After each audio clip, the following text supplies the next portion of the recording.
초등학교 시절에 제 가슴을 진하게 울렸던 인물 가운데 한 사람이 있습니다. 그는 미국의 유명한 독립운동가였고 탁월한 웅변가였습니다.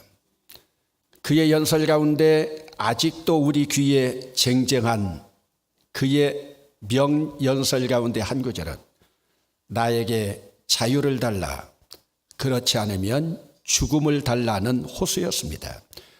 그가 바로 토마스 헨리입니다.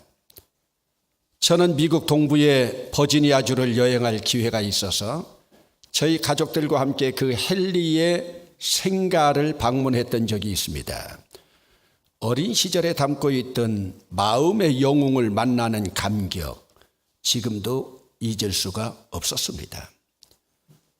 그 헨리는 무슨 복을 받았는지, 그는 장가갈 때 그의 장인으로부터 300에이커가 넘는 농장과 그리고 노예들을 선물로 받은 대농장주였습니다.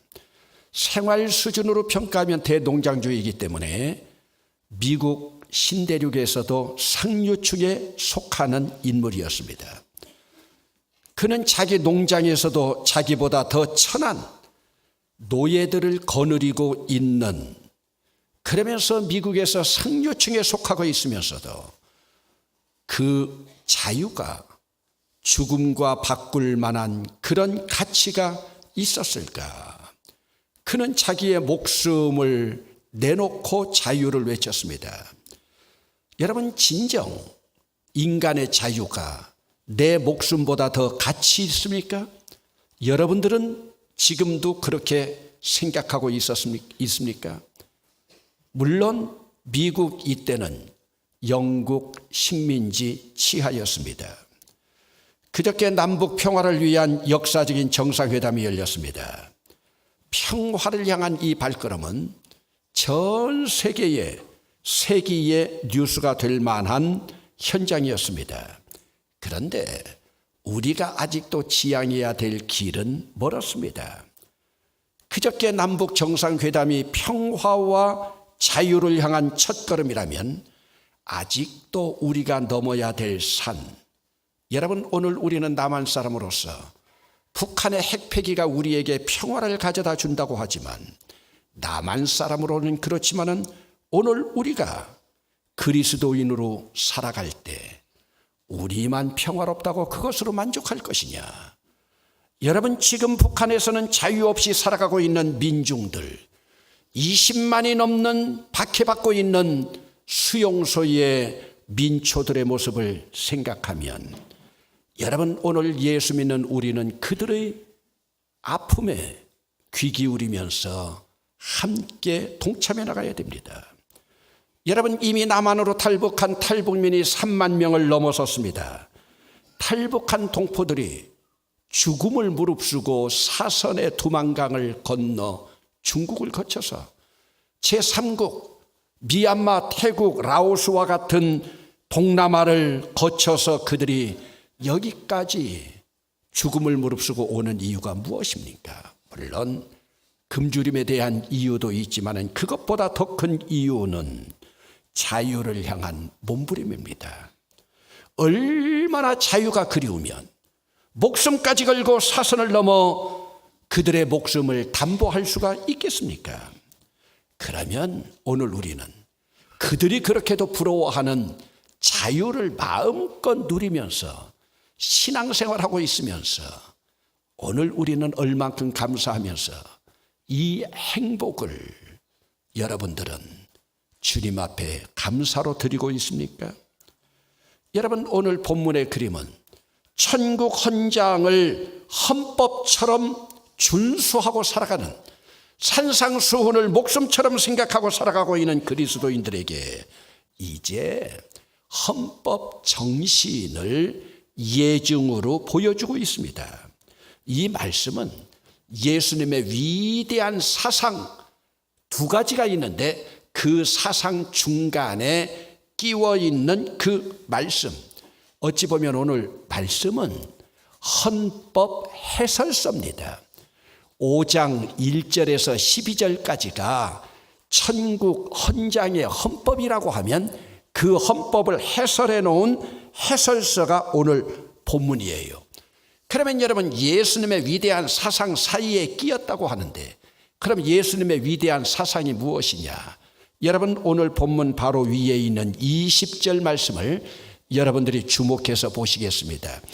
거기에 내가 너희에게 이르노니를 생략하고 함께 읽어보시겠습니다. 너희 의가 서기관과 바리새인보다 더 낫지 못하면 결코 천국에 들어가지 못하리라.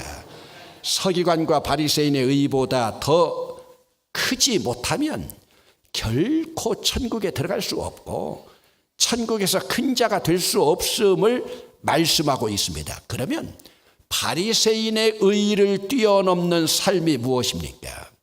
그것은 바로 문자적인 율법에 얽매여서 함부로 다른 사람의 자유를 침범하지 말라고 하는 경고의 말씀입니다. 여러분, 당시 서기관이나 바리새인은요, 당대의 지식인이었습니다. 그러나 그들은 율법이라고 하는 이름으로 얼마나 많은 사람의 자유를 침해하면서 갑질을 했는지 모릅니다. 여러분, 오늘 이 본문에서 율법이라고 하는 형식의 틀에 갇혀서 인생 낭비하지 말고 율법을 뛰어넘는 본질적인 정신으로 돌아가기를 원하시는, 오늘 말씀은 사실 예수님의 말씀이 아니라 예수님의 통곡입니다. 여러분은 인생을 살아가면서 조그마한 나뭇잎 하나를 부둥켜 안고 일생을 낭비하며 살아가고 있습니까? 아니면 여러분, 나무 둥치나 큰 나무 줄기를 끌어안고 여러분들이 살아가고 있습니까?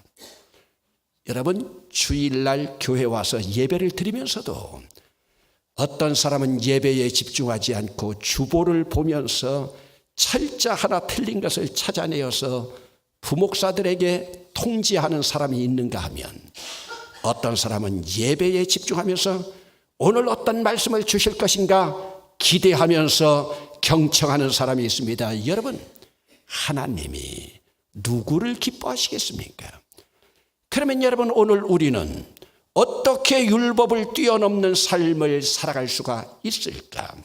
우리 주님이 예증으로 보여주시는 것이 십계명 가운데에 6번째 계명이 있는 살인하지 말라라고 하는 이 말씀을 가지고 오늘 우리에게 예증으로 보여주고 있습니다. 그러면 인간의 죄 가운데 가장 큰 죄로 생각하는 살인하지 말라라고 하는 이 계명을 주신 목적이 무엇인가?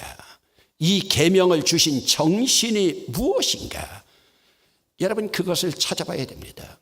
살인하지 말라라고 하는 이 말씀을 문자적으로 바라보지 말고 본질을 파악하라고 하는 말씀이에요.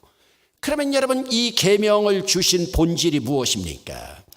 인간의 생명을 귀한 것으로 인정해서 한 사람의 인격 모독하지 말고 그 사람의 자유를 함부로 침해하지 말라고 하는 경고입니다. 이 단계까지 이르러야 계명을 잘 준수하는 것이 되는 거예요. 여러분, 히브리적인 사고로 본다면, 산분법적인 히브리적인 사고에서는 인간을 영과 혼과 육체로 나눕니다.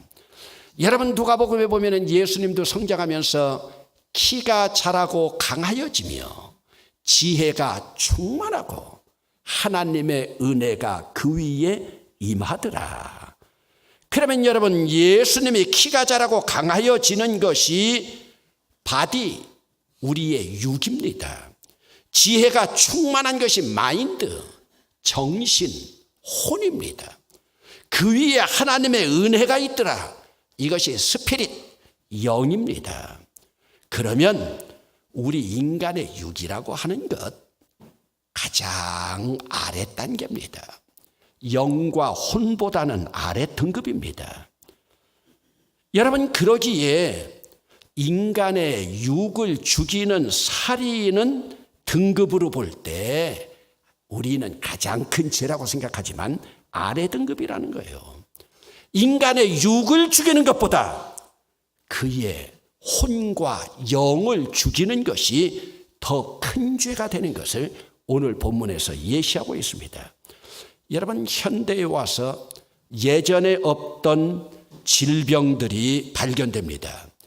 그 중에 가장 대표적인 것이 우울증과 스트레스입니다. 여러분, 어찌 보면 우울증이나 스트레스라고 하는 것은 우리의 육적인 질병이라기보다는 정신적인 마인드, 내 혼적인 문제입니다. 여러분, 오늘 우리 주변에서도 우울증이나 스트레스 때문에 그것이 심해져서 자기 목숨을 끊는 연예인들 많이 보지 않았습니까? 우리가 이런 모습에서 볼 수 있듯이 살인이 되는, 목숨을 끊을 수 있는 원인이 어디에서 제공되는가? 이것이 바로 내 마인드, 혼에서부터 시작됩니다. 그러므로 여러분, 오늘 우리가 다른 사람의 정신세계를 혼잡하게 해서 스트레스나 우울증 유발시키게 되는 것, 이것이 바로 살인죄에 해당되는 것이에요. 여러분, 요즘 대한항공 오너 일가의 갑질이 문제가 되어 세상을 시끄럽게 하고 있습니다. 여러분, 사실 그들이 사람을 죽였습니까?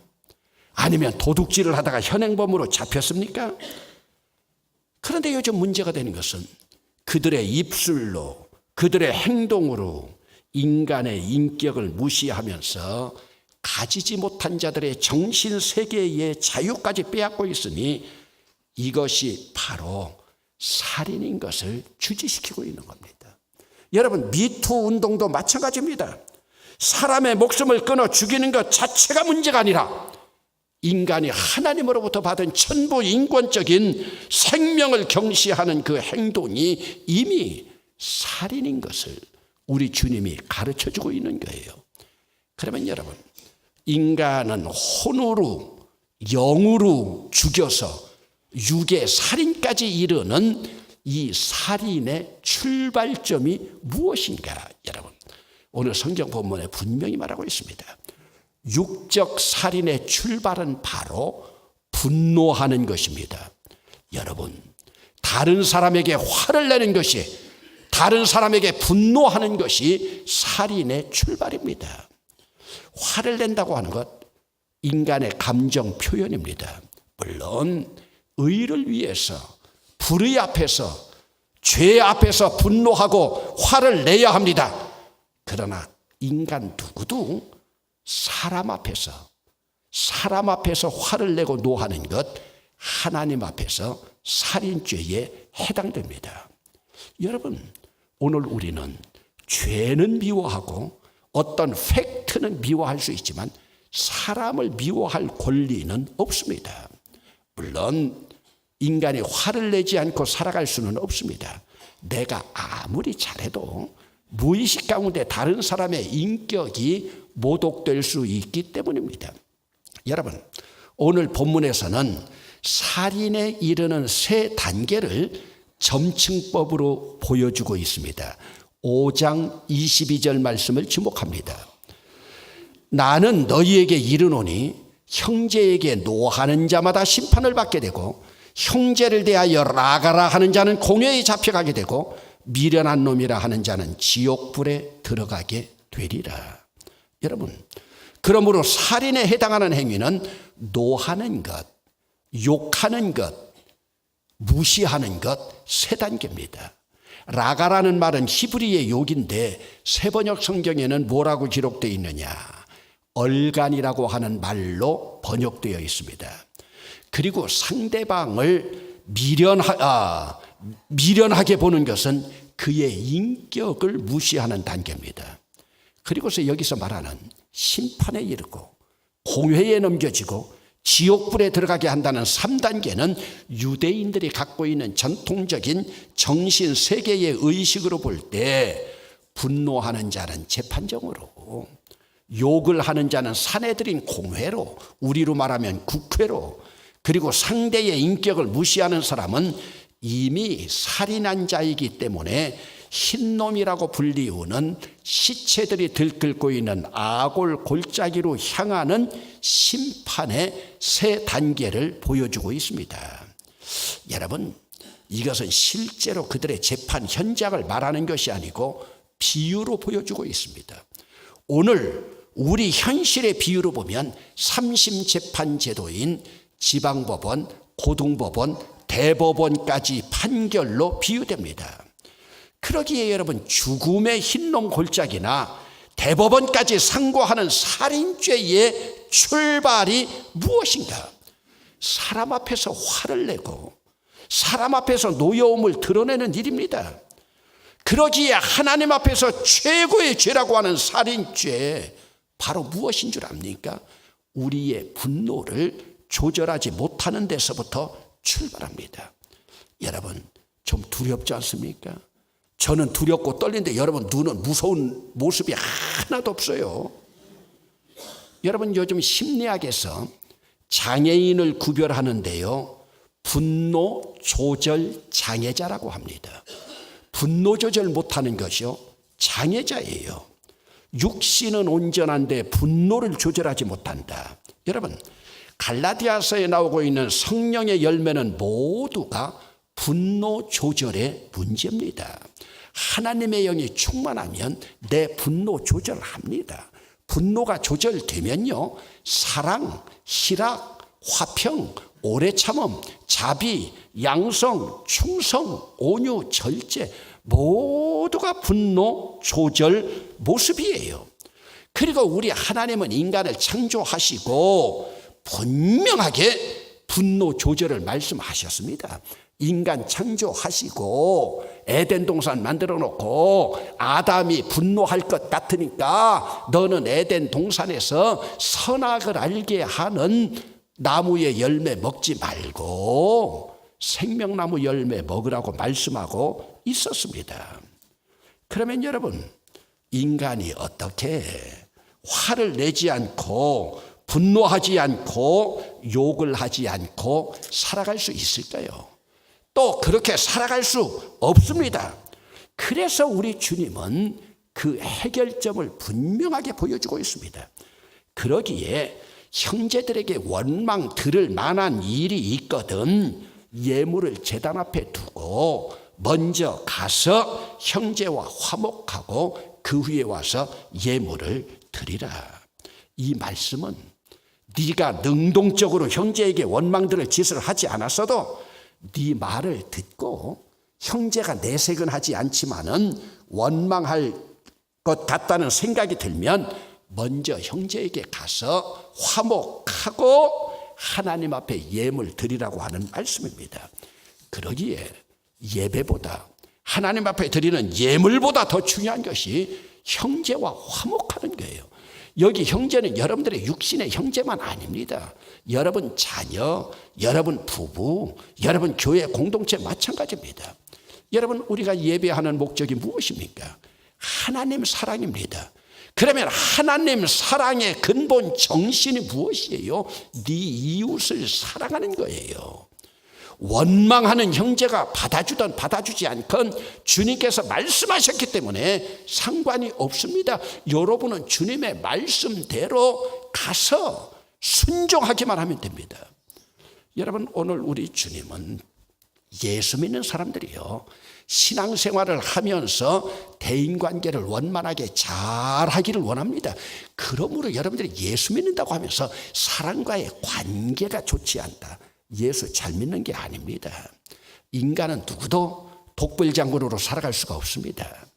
주님이 원하는 우선순위가 무엇인 줄 압니까? 하나님 앞에 예배를 해도 예배의 본질을 깨우치라는 말씀이에요. 하나님 앞에 무릎 꿇는 것보다 먼저 원망 들을 만한 형제 앞에서 무릎 꿇고 화해하는 일이 먼저라는 말씀입니다. 그러기에 우리 주님은 연속적으로 말씀하십니다. 너를 고발하는 자와 함께 길에 있을 때에 급히 사화하라. 여러분, 오늘 말씀 가운데 보세요. 여러분들이 먼저 할 일이 있고 여러분들이 급하게 할 일이 있습니다. 한번 따라 합시다. 먼저 가서 형제와 화목하고, 다시 한번 따라 합시다. 먼저 가서 다시 한번 따라합시다. 급히 사화하라.